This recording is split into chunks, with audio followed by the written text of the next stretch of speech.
Welcome to all of you. आज का topic है vitamins at a glance. Vitamin एक नज़र में। विटामिन्स टॉपिक बहुत ही इम्पॉर्टेंट टॉपिक है for civil services like IAS, PCS और नीट एग्जामिनेशन के लिए। इसके अलावा जो अदर कॉम्पिटिटिव एग्ज़ाम्स हैं लाइक एसएससी, बैंक, रेलवेज, उनके लिए भी बहुत ही महत्वपूर्ण टॉपिक है। बोर्ड परीक्षाओं के लिए भी बहुत ही इम्पोर्टेंट टॉपिक है। विटामिन्स दो वर्ड से मिलकर बना है, वाइटल प्लस अमीन्स। तो पहले यह माना गया कि विटामिन्स वाइटल अमीन्स होते हैं। वाइटल मीन्स इंपॉर्टेंट, महत्वपूर्ण, और अमीन्स में NH2 ग्रुप होता है। तो पहले यह माना गया कि विटामिन्स महत्वपूर्ण अमीन्स होते हैं, लेकिन बाद में पता चला कि कुछ ऐसे विटामिन्स हैं जिनमें अमीन्स नहीं हैं, तो बाद में ई हटा लिया गया, तो वर्ड हो गया विटामिन। विटामिन्स को प्रोटेक्टिव फूड में इंक्लूड किया गया है। प्रोटेक्टिव फूड मीन्स रक्षात्मक भोजन,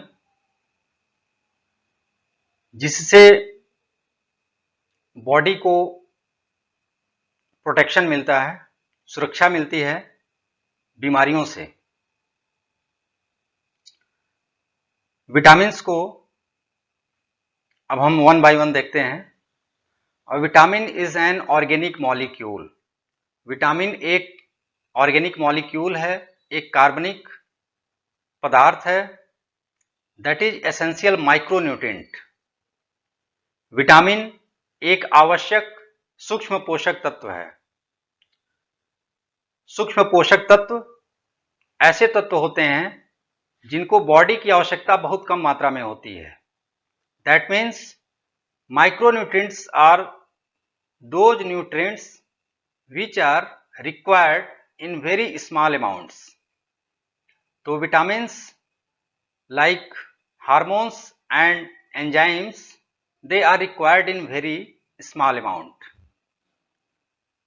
Vitamin was discovered by N.I. Lunin. Vitamin की खोज सर्वप्रथम N.I. Lunin ने की थी। The term vitamin was first coined by Casimir Funk. कैसिमिर Funk ने सर्वप्रथम विटामिन नाम दिया। तो इसको ध्यान में रखेंगे, खोज किया था N.I. लूनिन ने और विटामिन शब्द नाम दिया कैसिमिर फंक ने। Casimir Funk is known as father of vitamin therapy. Casimir Funk को फादर ऑफ विटामिन थेरेपी यानी विटामिन थेरेपी का पिता कहा जाता है। Study of vitamins is called vitaminology. विटामिनों के अध्ययन को विटामिनोलॉजी कहते हैं। Vitamins are metabolic regulator.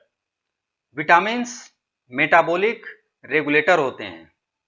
Enzymes और हार्मोन्स की तरह विटामिन्स बॉडी के मेटाबॉलिज्म को, यानी जो शारीरिक उपापचय है, उसको रेगुलेट करते हैं। Vitamins do not directly provide energy. Vitamins protective food हैं और ये डायरेक्टली एनर्जी प्रोवाइड नहीं करते, यानी विटामिन से हमें ऊर्जा नहीं मिलती। विटामिन्स कैटलिस्ट की तरह काम करते हैं जो एनर्जी प्रोडक्शन में सहायक हैं, लेकिन ये डायरेक्टली ऊर्जा प्रदान नहीं करते।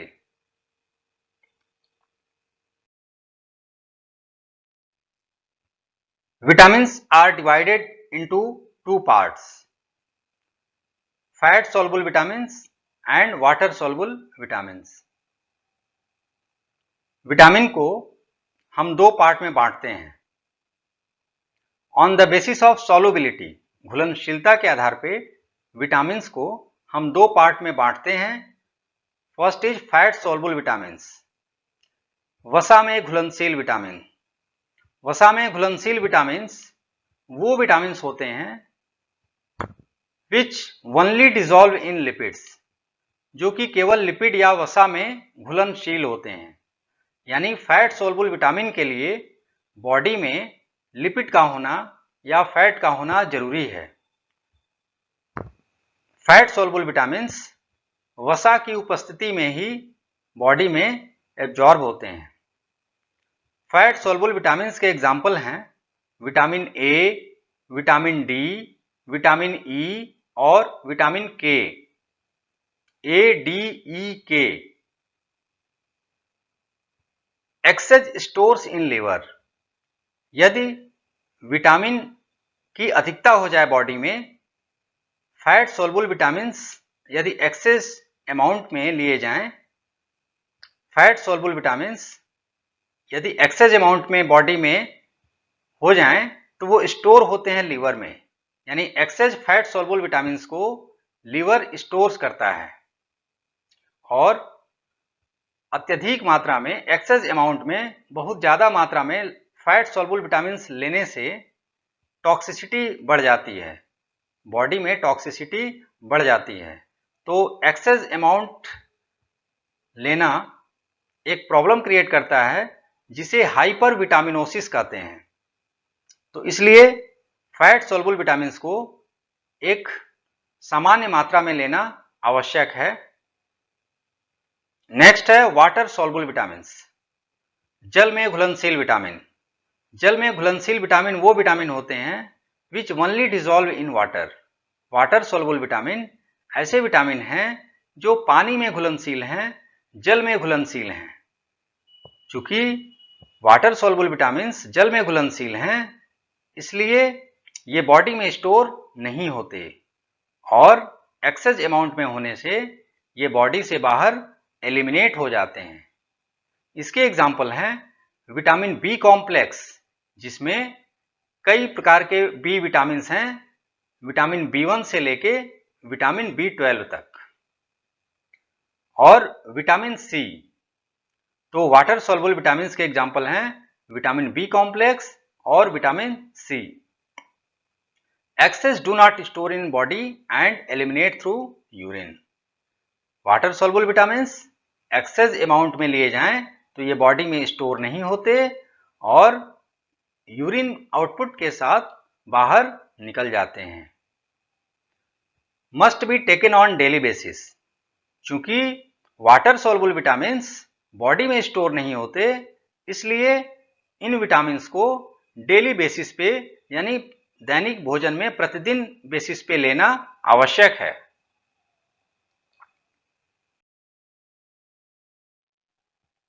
फैट सोल्युबल विटामिन्स में पहला विटामिन है विटामिन ए। विटामिन ए को केमिकली हम रेटिनॉल कहते हैं। Vitamin A is also called anti infection vitamin, चूंकि विटामिन ए इन्फेक्शन से बचाता है, इन्फेक्शन नहीं होने देता है, इसलिए विटामिन ए को एंटी इन्फेक्शन विटामिन भी कहते हैं। तो विटामिन ए कुछ इम्यूनिटी प्रदान करता है, इस वजह से विटामिन ए को एंटी इन्फेक्शन विटामिन भी कहते हैं। Main sources of vitamin A, vitamin A के मुख्य स्रोत क्या हैं? तो ऐसे फल जिनमें बीटा कैरोटीन्स होते हैं, स्पेशली जो येलो कलर के फ्रूट्स हैं, जो ऑरेंज कलर के फ्रूट्स हैं, उनमें बीटा कैरोटीन पर्याप्त मात्रा में मिलता है। इसके एग्जाम्पल्स हैं carrot, cod liver oil, golden rice. Golden rice biotechnology की सहायता से, जेनेटिक इंजीनियरिंग की सहायता से उत्पादित किया जाता है और बहुत ही अच्छा स्रोत है विटामिन ए का।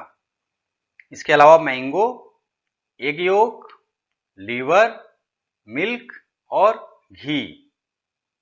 तो जितने भी बीटा कैरोटीन वाले फल हैं, जो रंगीन फल हैं, उनमें विटामिन ए पर्याप्त मात्रा में मिलता है। और विटामिन ए, जैसा इसका नाम है रेटिनॉल, तो ये जो इमेज बनती है आंख में, जो कि रेटिना पे बनती है, प्रतिबिंब रेटिना पे बनता है, और रेटिना के दो सेल होते हैं, रॉड्स एंड कोन्स। तो रॉड्स में रोडोप्सिन नामक विजुअल पिगमेंट होता है। तो रोडोप्सिन के बनने के लिए रेटिनॉल यानी विटामिन ए आवश्यक है। तो प्रॉपर विजन के लिए, यानी आंख में पर्याप्त रोशनी बने, इसके लिए विटामिन ए आवश्यक है।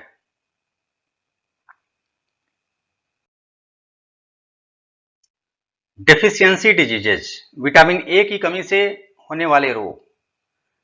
तो यदि भोजन में विटामिन ए की कमी हो जाए तो इससे नाइट ब्लाइंडनेस यानी रतौंधी नामक रोग होता है, जिसे निक्टेलोपिया भी कहते हैं।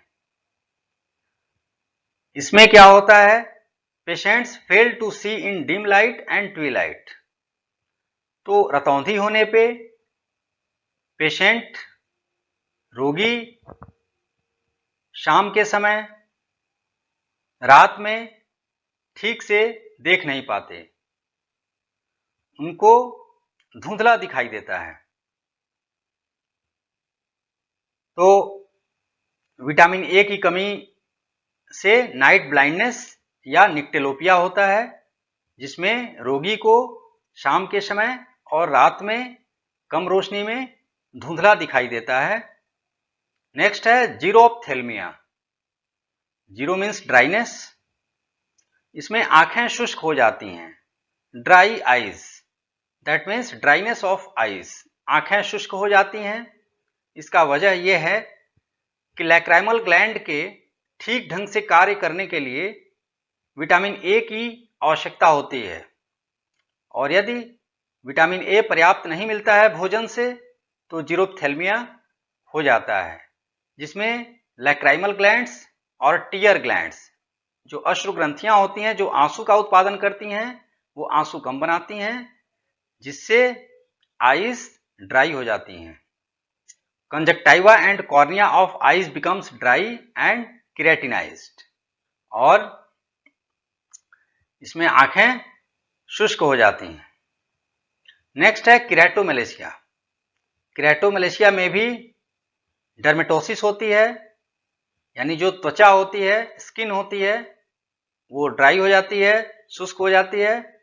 जीरोटिक केराटाइटिस, यानी जो त्वचा होती है वो टोड स्किन हो जाती है, टोड की स्किन के समान हो जाती है, स्केली हो जाती है, और इसमें जो कॉर्निया होती है वो थिन हो जाती है।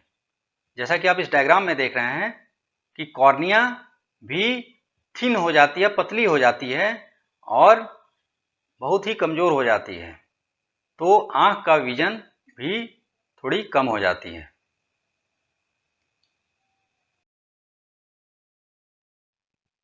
Next, vitamin D. Vitamin D को रासायनिक रूप से हम कैल्सीफेरॉल कहते हैं। कैल्सीफेरॉल, कैल्सीफेरॉल भी दो तरह का होता है, विटामिन D2 और विटामिन D3। विटामिन D2 को हम अर्गो कैल्सीफेरॉल और विटामिन D3 को हम कॉलीकैल्सीफेरॉल कहते हैं। Vitamin D is known as sunshine vitamin. Vitamin D को सनशाइन विटामिन कहते हैं। ऐसा क्यों कहते हैं? क्योंकि सूर्य की रोशनी एक अच्छा स्रोत है विटामिन डी का। स्पेशली सुबह के समय जो सूर्य की धूप होती है मॉर्निंग में, उससे हमें विटामिन डी पर्याप्त मात्रा में मिलता है। इसलिए सुबह की सूर्योदय के बाद 1 घंटे 2 घंटे के अंदर जो धूप हमें प्राप्त होता है उसमें विटामिन डी पर्याप्त मात्रा में मिलता है। Vitamin D is also called anti रैकेटिक vitamin. Vitamin D को हम एंटी रैकेटिक विटामिन कहते हैं, यानी विटामिन डी की कमी से रिकेट्स नामक रोग होता है जो बच्चों में होता है। तो रिकेट्स को दूर करने के लिए हम विटामिन डी लेते हैं और कैल्शियम लेते हैं, इसलिए इसको एंटी रैकेटिक विटामिन कहते हैं। Active form of vitamin D is calcitriol which is synthesised in kidney. Vitamin D का सक्रिय रूप कैल्सिट्रियोल कहलाता है, जो कि किडनी में सिंथेसाइज होता है। Vitamin D is only vitamin which act as hormone. Vitamin D एक ऐसा अकेला विटामिन है जिसे हम हार्मोन भी कह सकते हैं। तो विटामिन डी हार्मोन की तरह काम करता है। चूंकि विटामिन डी कैल्शियम के प्रॉपर एब्जॉर्प्शन के लिए जरूरी है, यानी भोजन में यदि विटामिन डी की कमी होगी तो कैल्शियम का अवशोषण ठीक रूप से नहीं हो पाएगा। तो कैल्शियम के प्रॉपर एब्जॉर्प्शन के लिए विटामिन डी आवश्यक है। तो विटामिन डी और कैल्शियम दोनों सिनर्जिस्टिकली रूप से काम करते हैं, यानी कैल्शियम के प्रॉपर एब्जॉर्प्शन के लिए साथ में विटामिन डी का होना आवश्यक है। तो हम देखते हैं कि विटामिन डी हार्मोन की तरह कार्य करता है। Vitamin D helps in absorption and retention of calcium and phosphorus. Vitamin D calcium और फास्फोरस के अवशोषण और रिटेंशन, यानी हमारी बॉडी में कैल्शियम और फास्फोरस की उचित मात्रा बनी रहे, उनका प्रॉपर अवशोषण हो, इसके लिए भोजन में विटामिन डी आवश्यक है। और growth and maintenance of bone along with calcium and phosphorus, vitamin D is required for proper growth and maintenance of bone। सही वृद्धि के लिए और दांतों और हड्डियों के स्वास्थ्य के लिए विटामिन डी आवश्यक है। इसके मुख्य स्रोत की बात करें तो इसके जो मुख्य स्रोत हैं वो है सनलाइट, सूर्य की रोशनी, जो कि सुबह के समय की हो, सूर्योदय के 2 घंटे के अंदर की हो, उसको लेना चाहिए। बटर, लीवर, एग, अंडे, स्पेशली एग का जो योक होता है, जो पीत भाग होता है, पीला भाग, फिश ऑयल, मछली का तेल, मिल्क और किडनीज, ये इसके मुख्य स्रोत हैं।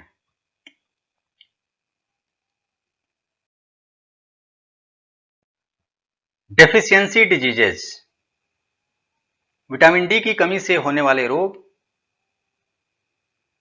तो विटामिन डी की कमी से बच्चों में, इन चिल्ड्रन, रिकेट्स नामक रोग होता है। आप इस डायग्राम में देख रहे हैं कि इसमें क्या होता है कि जो पैर की हड्डियां होती हैं वो बो शेप्ड, यानी धनुष के आकार की हो जाती हैं, तिरछी हो जाती हैं, बेंट हो जाती हैं। तो बो शेप्ड लेग हो जाते हैं, जिसे हम रिकेट्स कहते हैं। यह बच्चों में कॉमन है यदि विटामिन डी की कमी हो। यही बीमारी यदि बड़ों में हो, एडल्ट्स में हो, तो उसे ऑस्टियोमलेशिया कहते हैं। इनमें दोनों में, रिकेट्स और ऑस्टियोमलेशिया में, बोन्स बिकम सॉफ्ट, हड्डियां मुलायम हो जाती हैं, कमजोर हो जाती हैं, कॉर्ड मुड़ जाती हैं और ये बो शेप्ड हो जाती हैं, कमजोर हो जाती हैं। और ऑस्टियोपोरोसिस, ऑस्टियोपोरोसिस किसी भी एज में हो सकता है, स्पेशली एज बढ़ने के साथ इसकी संभावना बढ़ जाती है, जिसमें बोन्स पोरस हो जाती हैं, यानी जो हड्डियां होती हैं वो छिद्रयुक्त हो जाती हैं और कमजोर हो जाती हैं, यानी बोन्स में बड़े बड़े छेद हो जाते हैं। ऐसा इसलिए होता है कि विटामिन डी की कमी होने से कैल्शियम का एब्जॉर्प्शन सही रूप से नहीं होता, जिससे बोन्स में कैल्शियम की कमी हो जाती है और हड्डियां छिद्रयुक्त हो जाती हैं, पोरस हो जाती हैं और ऑस्टियोपोरोसिस होने पे फ्रैक्चर होने का डर ज़्यादा रहता है। और महिलाओं में मेनोपॉज के बाद ऑस्टियोपोरोसिस बहुत कॉमन होता है।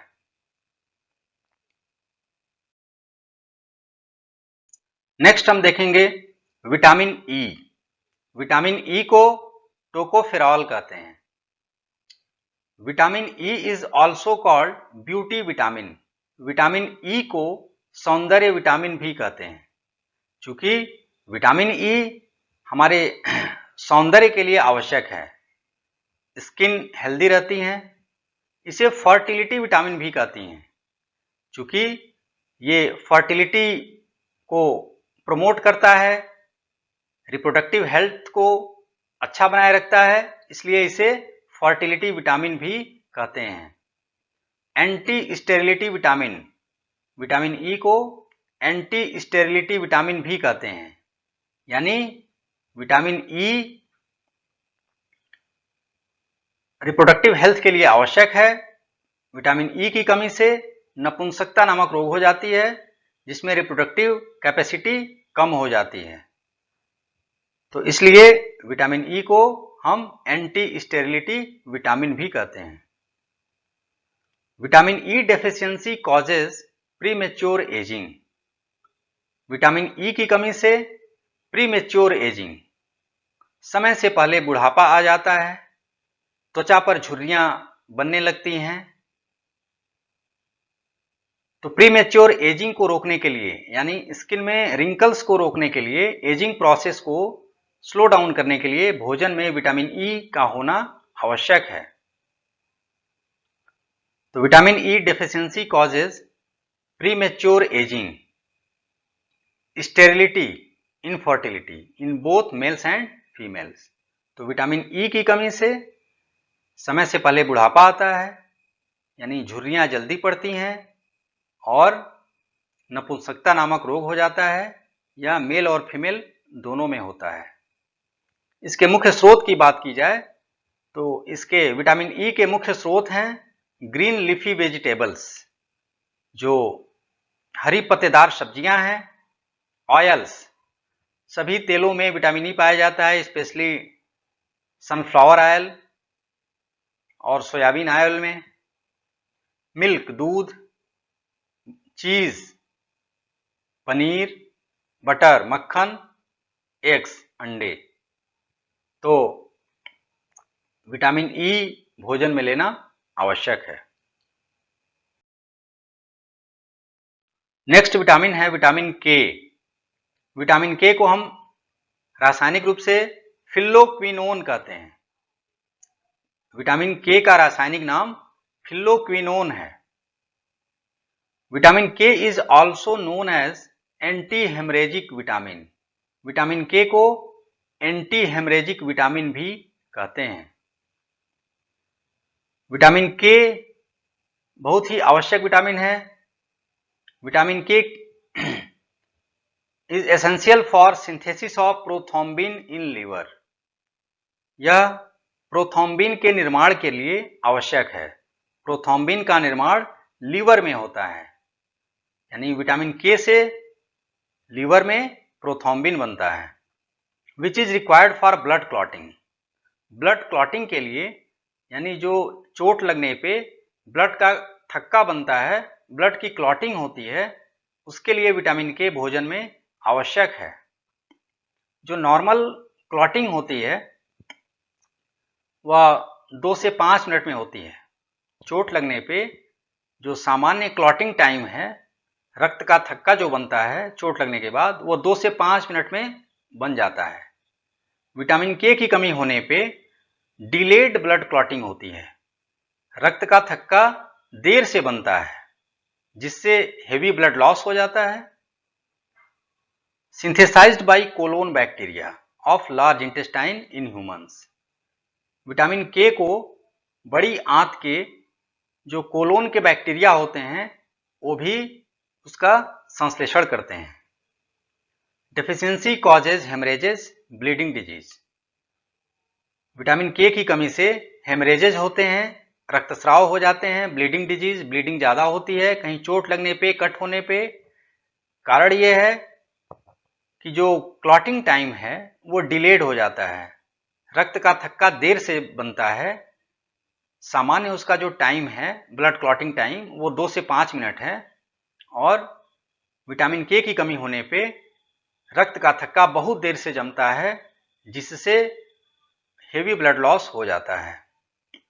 और स्किन पे कभी कभी कैपिलरीज भी ब्रेक कर जाती हैं, तो स्किन के अंदर बाहर से देखने पे कहीं कहीं कैपिलरीज जो केशिकाएं हैं वो ब्रेकडाउन होने लगती हैं। यदि भोजन में पर्याप्त विटामिन के न हो तो वो रेड रेड कलर की ब्रेकडाउन कैपिलरीज का दिखाई देता है त्वचा पे। इसके मुख्य स्रोत की बात करें तो ग्रीन लीफी वेजिटेबल्स, सभी हरी पत्तेदार सब्जियों में विटामिन के पर्याप्त मात्रा में होता है। टोमेटो, टमाटर, लीवर, एग योक, कैबेज, गोभी, तो इसमें विटामिन के पर्याप्त मात्रा में होता है। अब हम देखेंगे वाटर सॉल्युबल विटामिन्स, जल में घुलनशील विटामिन्स। वाटर सॉल्युबल विटामिन्स में vitamin B complex, vitamin B complex का पहला vitamin vitamin B1। Vitamin B1 is chemically known as thiamine. Vitamin B1 का रासायनिक नाम थियामीन है। इसके फंक्शन क्या हैं? Component of carboxylase, functioning of nerves and muscles, anti neuritic vitamin. यह कार्बोक्सिलेज का घटक है, और नर्व्स यानी जो न्यूरॉन्स हैं, जो कि नर्वस सिस्टम की इकाई होती है न्यूरॉन्स, तंत्रिका तंत्र, तो नर्व्स और मसल्स मांसपेशी के प्रॉपर फंक्शन के लिए, यानी तंत्रिका तंत्र और मांसपेशियों के प्रॉपर फंक्शन के लिए विटामिन B1 या थायमीन जरूरी है। एंटी न्यूरिटिक विटामिन यानी न्यूरॉन्स के प्रॉपर फंक्शनिंग के लिए यह विटामिन आवश्यक है, इसलिए इसे एंटी न्यूरिटिक विटामिन भी कहते हैं। स्पेशली देखा गया कि जो पॉलिश किए हुए चावल हैं, ऐसे चावल जो पॉलिश किए जाते हैं उनमें विटामिन B1 की कमी देखी गई है। पॉलिश किए हुए चावल में 80% तक विटामिन B1 की कमी पाई गई है।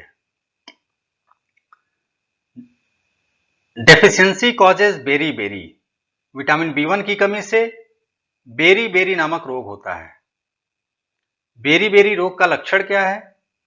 लॉस ऑफ एपेटाइट, भूख की कमी, एंड विगर, शक्ति की कमी, वीकनेस, मस्कुलर एट्रोफी, मांसपेशियों का पूर्ण रूप से विकास नहीं होता, न्यूराइटिस, नर्व्स में सूजन हो जाती है, जो नर्व्स हैं उनमें इन्फ्लेमेशन हो जाता है, इवन पैरालिसिस। और यदि विटामिन B1 की कमी लंबे समय तक बनी रहती है तो पैरालिसिस यानी लकवा की बीमारी भी हो जाती है। इसके मेन सोर्सेस क्या हैं, मुख्य स्रोत क्या हैं? होल ग्रेन सीरियल्स, ऐसे अनाज जिनका छिलका ना उतारा गया हो। होल ग्रेन यानी साबुत अनाज छिलका सहित, उनमें पर्याप्त मात्रा में विटामिन B1 मिलता है।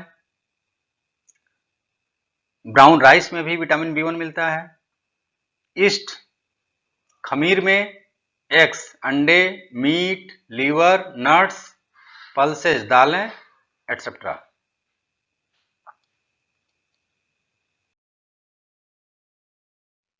Next vitamin B2।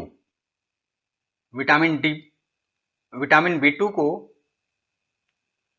हम राइबोफ्लेविन कहते हैं। विटामिन B2 का रासायनिक नाम राइबोफ्लेविन है। आल्सो नोन एज विटामिन जी। विटामिन B2 को विटामिन जी भी कहते हैं। Component of coenzyme FAD। Vitamin B2 FAD coenzyme का घटक है। FAD का पूरा नाम flavin adenine dinucleotide. Vitamin B2 की कमी से किलोसिस नामक रोग होता है। Deficiency causes cheilosis. इसमें जो होठों के कोड़ हैं उनमें क्रैकिंग हो जाती है। That means cracking of mouth corners characterised by inflammation and cracking at angles of mouth. यानी जो होठों के कोड़ हैं यहां पे क्रैकिंग हो जाती है। इसके मेन सोर्सेस की बात करें तो विटामिन B2 के मुख्य स्रोत हैं ग्रीन लीफी वेजिटेबल्स, हरी पत्तेदार सब्जियां, लीवर, मीट, अंडे, पनीर, ईस्ट, दूध, दही, मछली एटसेट्रा।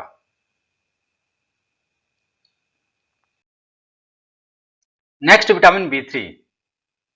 विटामिन B3 को नियासिन कहते हैं। Also known as nicotinic acid. Vitamin B3 को निकोटिनिक एसिड भी कहते हैं। Deficiency causes pellagra. Vitamin B3 की कमी से यानी नियासिन की कमी से पेलाग्रा डिजीज होती है। Characterised bye 4D। पेलाग्रा रोग को हम 4D सिंड्रोम के नाम से भी जानते हैं। 4D सिंड्रोम में 4D है, जैसे डिमेंशिया, लॉस ऑफ मेमोरी, यादाश्त की कमी, भूलने की बीमारी, डायरिया, डायरिया जिसमें वाटर लॉस होता है, लूज मोशन होते हैं, dermatitis, inflammation in skin and death. तो पेलाग्रा रोग में 4D डिमेंशिया यानी loss of memory, diarrhoea, dermatitis और यदि डिमेंशिया, डायरिया और डर्मेटाइटिस को कंट्रोल नहीं किया गया तो अल्टीमेटली डेथ हो जाती है। इसके मुख्य स्रोत की बात करें तो विटामिन B3 के मुख्य स्रोत हैं मीट, रेड फिश जिसमें साल्मन मछली और टूना मछली शामिल है, ईस्ट, दूध, अंडे, हरी पत्तेदार सब्जियां और सीरियल ग्रेन्स, अनाज।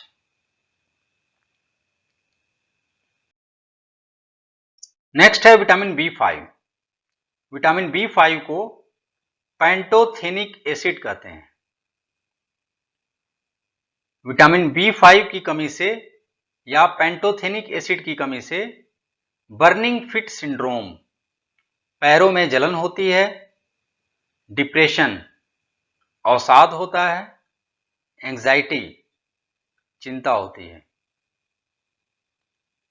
विटामिन B5 की कमी से बर्निंग फिट सिंड्रोम जिसमें पैर में जलन होती है, अवसाद होता है और तनाव, यानी ऐसे व्यक्ति, ऐसे पर्सन जिसमें विटामिन B5 की कमी हो वो एंजाइटी और डिप्रेशन का सामना ठीक ढंग से नहीं कर पाते। इसके मुख्य स्रोत की बात करें तो avocado, mushroom, serial, fish, east, अंडे, दूध।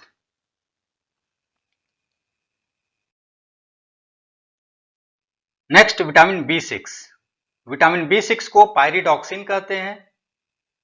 विटामिन B6 की कमी से डर्मेटाइटिस जिसमें स्किन में इन्फ्लेमेशन, एनीमिया, खून की कमी और डिप्रेशन होता है।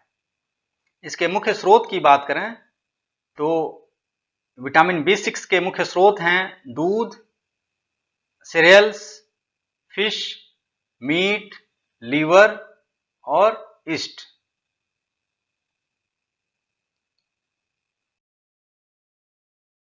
Next vitamin B7। Vitamin B7 को बायोटीन भी कहते हैं। Biotin is also known as vitamin H। Biotin को विटामिन H भी कहते हैं।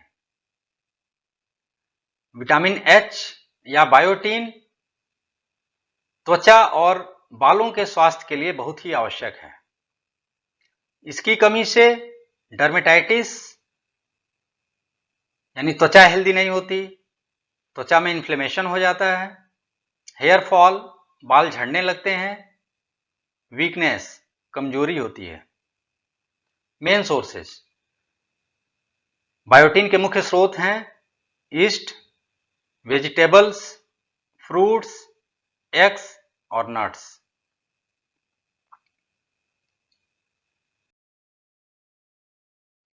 Vitamin B9। विटामिन B9 को फोलिक एसिड कहते हैं, इसे फोलेट भी कहते हैं। Essential in pregnancy for the neural growth of the foetus. यह भ्रूण के न्यूरल ग्रोथ के लिए, न्यूरल ट्यूब फॉर्मेशन के लिए आवश्यक होता है। इसलिए प्रेगनेंसी में आवश्यक रूप से आयरन के साथ फोलिक एसिड भी दिया जाता है। Essential for DNA and RNA synthesis. DNA और आरएनए के संश्लेषण के लिए भी फोलिक एसिड आवश्यक है। एंड एरिथ्रोसिटिक मैच्योरेशन और आरबीसीज के मैच्योरेशन के लिए, यानी जो रेड ब्लड कॉर्पसेल्स होते हैं, लाल लुध्री कणिकाएं होती हैं ब्लड में, उनके मैच्योरेशन यानी परिपक्वता के लिए कि वो मैच्योर हों, इसके लिए फोलिक एसिड आवश्यक है। Deficiency causes megaloblastic anaemia.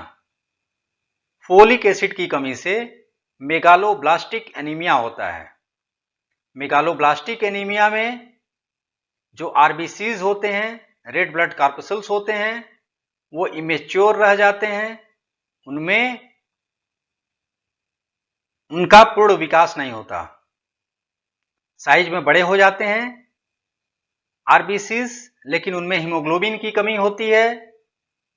Haemoglobin की कमी होने से ऑक्सीजन कैरिंग कैपेसिटी कम हो जाती है और ये ब्लड के साथ ऑक्सीजन का ट्रांसपोर्ट ठीक ढंग से नहीं कर पाते। मेन सोर्सेस की बात करें तो folic acid green leafy vegetables में, हरी पत्तेदार सब्जियों में, सोयाबीन, ईस्ट, किडनीज और लीवर में पर्याप्त मात्रा में मौजूद होता है। नेक्स्ट है विटामिन B12। विटामिन B12 को साइनोकोबालेमिन कहते हैं। Vitamin B12 is cobalt containing vitamin. Vitamin B12 एक ऐसा वाटर सोल्युबल विटामिन है जिसमें कोबाल्ट मेटल पाया जाता है। Only water soluble vitamin that is stored in liver. Vitamin B12 एकमात्र ऐसा जल में घुलनशील विटामिन है जो लीवर में स्टोर होता है। वाटर सोल्युबल विटामिन्स बॉडी में स्टोर नहीं होते, लेकिन केवल B12 विटामिन लीवर में स्टोर होता है। यह एक एक्सेप्शन है, अपवाद है। Lacking in vegetarian sources. Vitamin B12 शाकाहारी भोजन में अधिकतर इसकी कमी पाई जाती है और एनिमल प्रोडक्ट में पाया जाता है। Rain water contains vitamin B12। Rain water यानी वर्षा के जल में भी विटामिन B12 उपस्थित होता है। विटामिन B12 की कमी से पर्नीशियस एनीमिया होता है with large immature nucleated RBCs divide of haemoglobin. इसमें भी आरबीसीज बड़े हो जाते हैं, न्यूक्लिएटेड हो जाते हैं, लेकिन हीमोग्लोबिन कम पाया जाता है और इसमें भी ऑक्सीजन का ट्रांसपोर्ट हीमोग्लोबिन प्रॉपर ढंग से नहीं कर पाते। चूंकि हीमोग्लोबिन कम होते हैं तो खून की कमी होती है। मेन सोर्सेज विटामिन B12 के मुख्य स्रोत की बात करें तो जितने भी एनिमल प्रोडक्ट हैं, मीट, फिश, लीवर, अंडे, मिल्क में प्रचुर मात्रा में उपलब्ध होता है।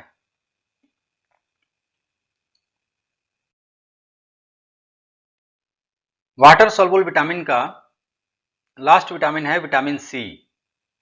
विटामिन सी को हम एस्कॉर्बिक एसिड कहते हैं। Ascorbic acid required for absorption of iron. Iron के अवशोषण के लिए, यानी यदि हम आयरन को अवशोषित करते हैं, इसके लिए हमें विटामिन सी की आवश्यकता होती है। तो आयरन के यानी लोहा के अवशोषण के लिए, लौह तत्व के अवशोषण के लिए एस्कॉर्बिक एसिड साथ में विटामिन सी का होना आवश्यक है। Essential for formation of collagen. Collagen animal protein है, तो कोलेजन के फॉर्मेशन के लिए यानी कोलेजन प्रोटीन बनने के लिए भी विटामिन सी आवश्यक है। कार्टिलेज के बनने के लिए, जो कार्टिलेज होता है, बोन्स होते हैं, उनके विकास के लिए भी विटामिन सी आवश्यक है। Teeth, connective tissue and RBCs. Ascorbic acid हड्डियों के विकास के लिए, दांतों के विकास के लिए, कनेक्टिव टिश्यू यानी संयोजी उत्तक के विकास के लिए और लाल लुधिर कणिकाओं के विकास के लिए आवश्यक है। तो विटामिन सी बहुत ही महत्वपूर्ण विटामिन है। यह आयरन के अवशोषण के लिए और कोलेजन के बनने के लिए, कार्टिलेज, बोन, टीथ और कनेक्टिव टिश्यू और आरबीसीज के फॉर्मेशन के लिए भी अति आवश्यक है। विटामिन सी बॉडी को इम्यूनिटी प्रदान करता है।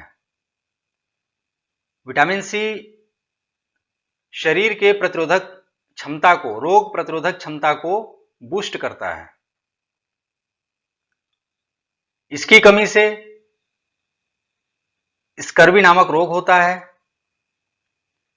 स्कर्वी रोग में जो गम्स हैं, मसूड़े हैं, उसमें सूजन हो जाती है, ब्लीडिंग गम्स, उनसे रक्त आने लगता है।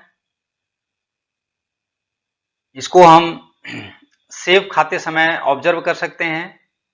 जब हम सेब को काट के खाते हैं दांतों से तो कभी कभी उसमें ब्लड आ जाता है। लूज एंड फॉलिंग टीथ, दांत जल्दी गिरते हैं। वीक इम्यून सिस्टम, चूंकि विटामिन सी रोग प्रतिरोधक क्षमता को बूस्ट करता है, इसलिए इसकी कमी से रोग प्रतिरोधक क्षमता कमजोर हो जाती है। Delayed wound healing, vitamin C घावों के भरने के लिए आवश्यक है। यानी कहीं चोट हो, घाव हो, उसके हीलिंग के लिए, उसके भरने के लिए भोजन में विटामिन सी आवश्यक है। मेन सोर्सेस, मुख्य स्रोत क्या है विटामिन सी के? ऑल साइट्रस फ्रूट्स, सभी साइट्रस फ्रूट्स में जितने भी खट्टे फल हैं उनमें विटामिन सी प्रचुर मात्रा में मिलता है। लाइक अमला, आंवला जिसे हम इम्ब्लिका ऑफिसिनेलिस कहते हैं, richest source of vitamin C, यानी आंवला विटामिन सी का रिचेस्ट सोर्स है। इसके अलावा orange, lemon, tomatoes, paper, green leafy vegetables में विटामिन सी पर्याप्त मात्रा में प्राप्त होता है। विटामिन सी के अलावा विटामिन ए और विटामिन डी, यानी विटामिन ए, विटामिन सी और विटामिन डी, ये बॉडी के रोग प्रतिरोधक क्षमता के विकास के लिए आवश्यक है। विटामिन ए, सी और डी की कमी से बॉडी की इम्यून सिस्टम कमजोर होती है। Vitamin A, vitamin C and vitamin E are antioxidants. Vitamin A, vitamin C और विटामिन ई ये एंटीऑक्सीडेंट्स होते हैं। ये जो बॉडी में जो ऑक्सीडेशन होता है उसको रोकते हैं। चूंकि ऑक्सीडेशन होने से बॉडी में फ्री रेडिकल्स बनते हैं और बॉडी में फ्री रेडिकल्स का बनना, यदि बॉडी में फ्री रेडिकल्स ज़्यादा बने तो वो बॉडी के लिए हार्मफुल होते हैं, जिससे कैंसर जैसी बीमारियां भी हो सकती हैं। तो फ्री रेडिकल्स बनने के दर को कम करने के लिए भोजन में एंटीऑक्सीडेंट का होना जरूरी है। तो एंटीऑक्सीडेंट के एग्जाम्पल हैं विटामिन ए, विटामिन सी और विटामिन ई। थैंक यू, बहुत बहुत धन्यवाद।